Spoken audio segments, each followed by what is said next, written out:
Lipids are a broad group of naturally occurring molecules which includes fats, waxes, sterols, fat-soluble vitamins, monoglycerides, diglycerides, and many other molecules. The lipid composition of the cell membrane includes phospholipids, sterols, and glycolipids. Phospholipids are the major structural components of the plasma membrane. They are also the main lipids found in the plasma membrane. Phospholipids are amphipathic molecules containing hydrophobic and hydrophilic regions. When placed in water, phospholipids self-assemble into micelles or bilayers, structures that exclude water from the hydrophobic regions while keeping the hydrophilic heads in contact with water. These specific properties allow phospholipids to play a major role in the phospholipid bilayer. Lipid bilayers occur when hydrophobic tails line up against one another, forming a membrane with hydrophilic heads on both sides facing the water. Two important properties of phospholipids are critical to the membrane function. First, the structure of phospholipids is responsible for the basic membrane function as barriers between the two aqueous compartments. Because the interior of the phospholipid bilayer is occupied by the hydrophobic tails, the membrane is impermeable to ions, including the most biological molecules. Second, the naturally occurring bilayers of phospholipids are viscous fluids, not solids.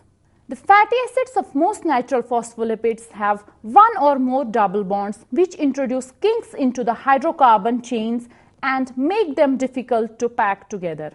The long hydrocarbon chains of fatty acids are therefore free to move freely in the membrane, so the membrane itself is soft and flexible.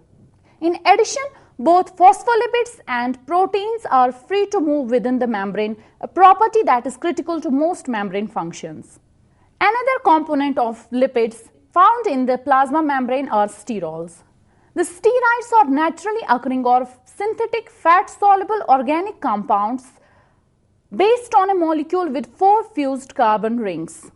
This family of lipids includes many animal hormones and cholesterol. Cholesterol is a waxy steroid metabolite found in the cell membranes of animals. It's not found in the plant cell membranes.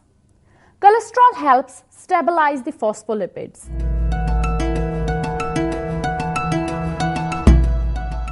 A membrane is a collage of proteins embedded in the phospholipid bilayer. Proteins determine most of the cell membrane's important functions. Two major populations of membrane proteins are peripheral proteins and integral proteins, also called as extrinsic and intrinsic proteins respectively. Peripheral proteins are bound to the surface of the membrane. Since they are superficially located, they can be easily removed from the membrane. On the other hand, integral proteins are tightly held. They penetrate the hydrophobic core of the membrane and are therefore difficult to remove. Like the lipid molecules, the integral proteins have hydrophobic and hydrophilic regions. The polar regions protrude from the surface and non-polar regions remain embedded in the hydrophobic interior of the membrane. The hydrophobic region of an integral protein consists of one or more stretches of non-polar amino acids coiled into alpha helices. Some smaller integral proteins partially penetrate the membrane and are exposed on one surface only. Many of the integral proteins are transmembrane proteins which completely span the membrane and project beyond the lipid bilayer on both sides. Transmembrane proteins can either pass the membrane one or multiple times. The former are referred to as single-pass proteins and the latter as multi-pass proteins. As a result of their structure, transmembrane proteins are the only class of proteins that can perform functions both on the outside and inside of the cell membrane. Many of these proteins are also believed to have channels through which water-soluble materials can pass. There are 6 major functions of membrane proteins: transport, enzymatic activity, signal transduction, cell-to-cell recognition, intracellular joining, and attachment to the cytoskeleton and extracellular matrix.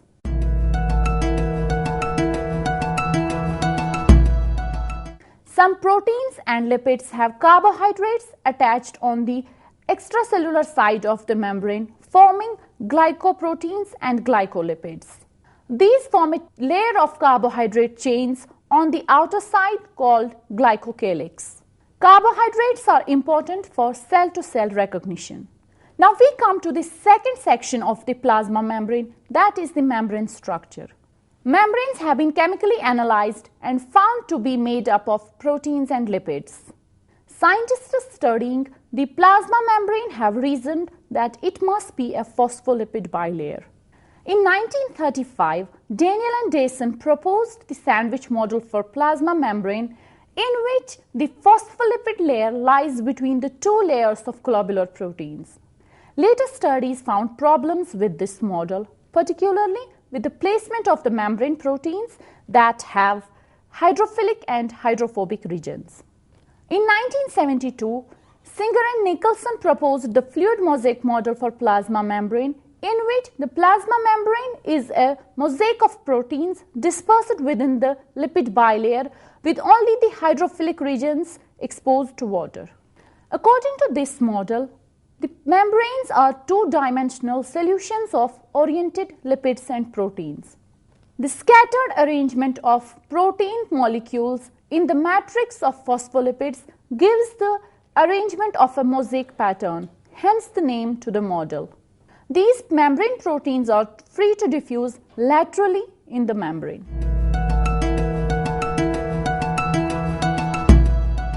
Structurally, the lipid bilayer is asymmetrical.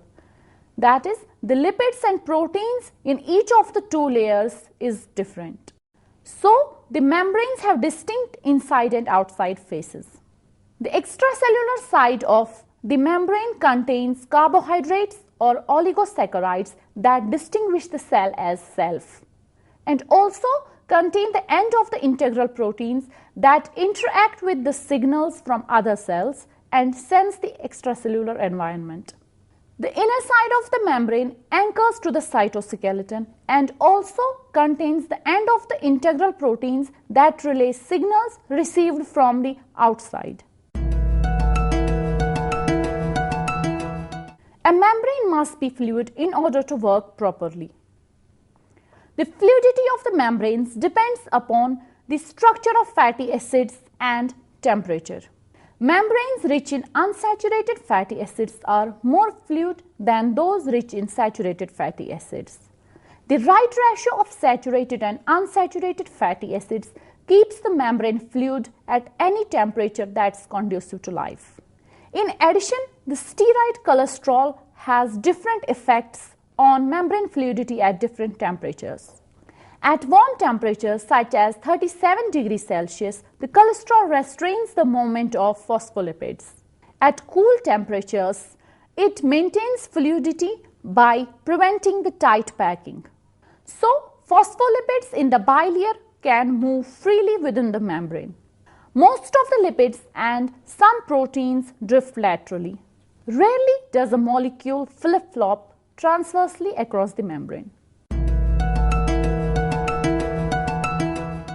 While lipids are the fundamental structural elements of the membranes, proteins are responsible for carrying out specific functions. Most plasma membranes consist of approximately 50% protein and 50% lipid by weight, with the carbohydrate portions of the glycolipids and glycoproteins constituting about 5 to 10% of the membrane mass. A cell must exchange materials with its surroundings, a process controlled by plasma membrane. Plasma membranes are selectively permeable, therefore regulating the molecular traffic. The lipid bilayer is permeable to small non-polar molecules like carbon dioxide, oxygen, etc., but is impermeable to ions like sodium, potassium, chlorine, etc., and other polar molecules like protein, glucose, sugar, etc.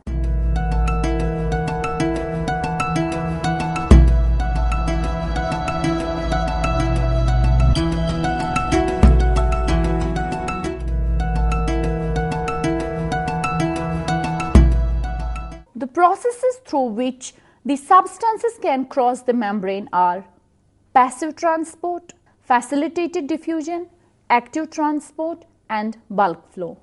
Passive transport is the diffusion across the membrane down the concentration gradient. In facilitated diffusion, a specific carrier protein helps the molecule to move across the membrane. Active transport is the pumping of solutes against the concentration gradient. Bulk flow involves exocytosis and endocytosis for the transport of large molecules.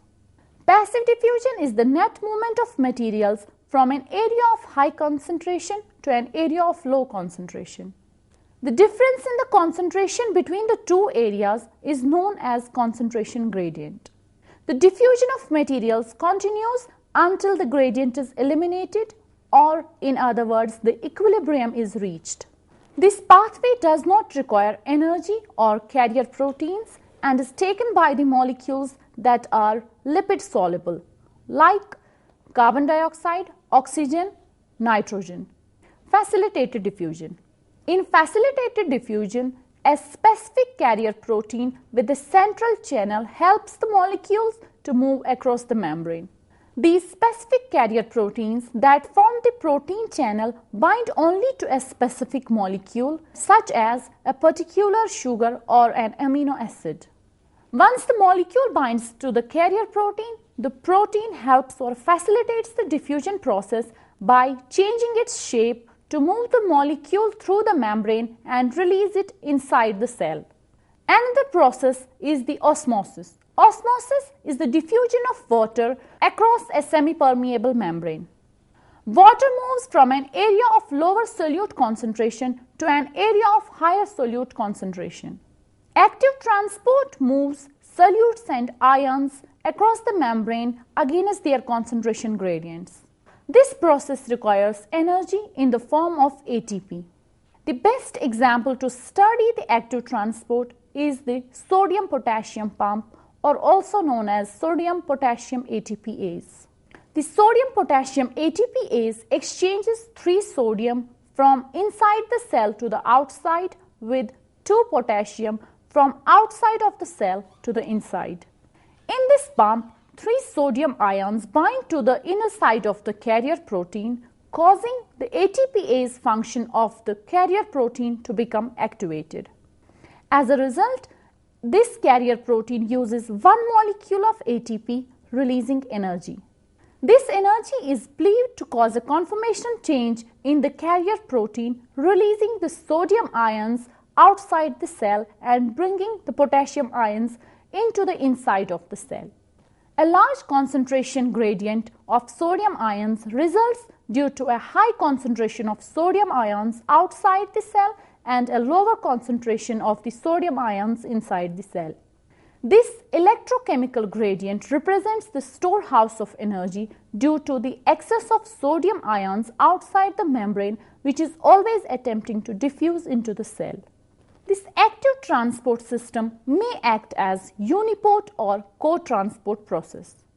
In a unitransport process, only a single molecule is transported. In co-transported processes, transport of one molecule is linked with the transport of another molecule, either in the same direction, that is symport, or in opposite direction, that is antiport. Now we know that small molecules enter or leave the cell membrane through the lipid bilayer or by carrier proteins.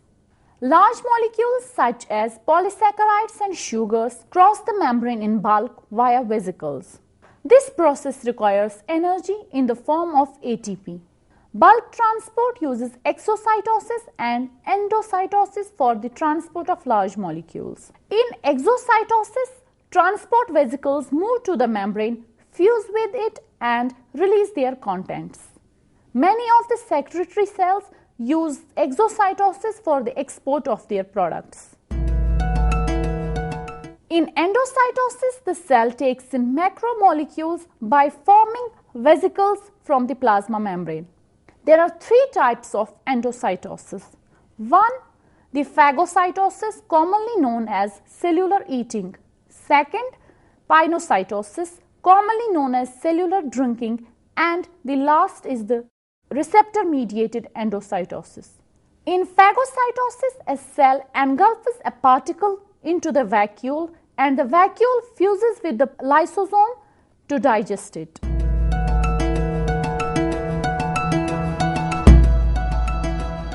In pinocytosis, the cell gulps droplets of extracellular fluid into tiny vesicles.